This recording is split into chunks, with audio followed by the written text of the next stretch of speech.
Mariana Jangiacomo, deve ser o debate agora. De um lado, um acusando o outro de não estar em condições para ser mais presidente dos Estados Unidos e o outro dizendo, você também não, porque não tem caráter. Vamos falar um pouquinho sobre Donald Trump? Porque ele está explorando muitíssimo essa questão da idade e está tentando usar essa decisão da Suprema Corte sobre a imunidade não completa, mas parcelada, para atrasar o caso dos documentos oficiais, ou seja, para deixar tudo para depois das eleições.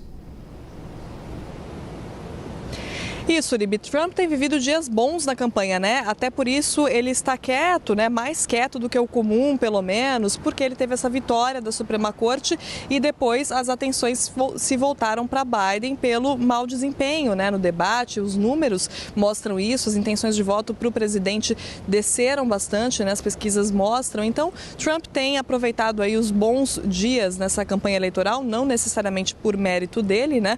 Mas porque realmente teve algumas vitórias, como essa decisão da Suprema Corte, que já tem impactos diretos nos outros casos da Justiça, né? Então, o que acontece? A Suprema Corte decidiu que Trump tem direito à imunidade presidencial parcial naquele caso em que é acusado de tentar mudar o resultado das eleições de 2020. A Suprema Corte decidiu que Trump tem direito à imunidade para aquelas ações que tomou como presidente dos Estados Unidos, que são diferentes das ações que tomou como parte da conduta privada. Agora, o que separa essa conduta oficial da conduta privada é que é a questão que as cortes inferiores vão ter que decidir, né? De qualquer forma, foi uma vitória para Trump. Por quê? Porque com isso ele adiou esse julgamento da interferência no resultado da eleição de 2020.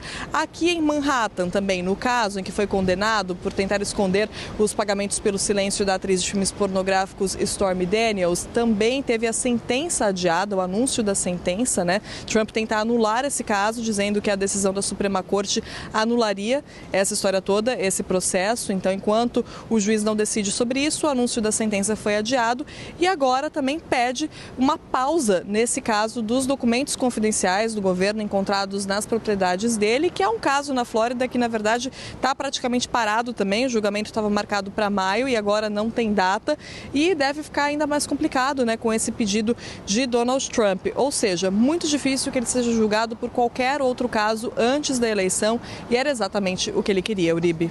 E se for eleito, ficar para depois, talvez para nunca mais, porque ele pode se auto-perdoar em relação às condenações. Obrigado, Mariana Jangiacomo.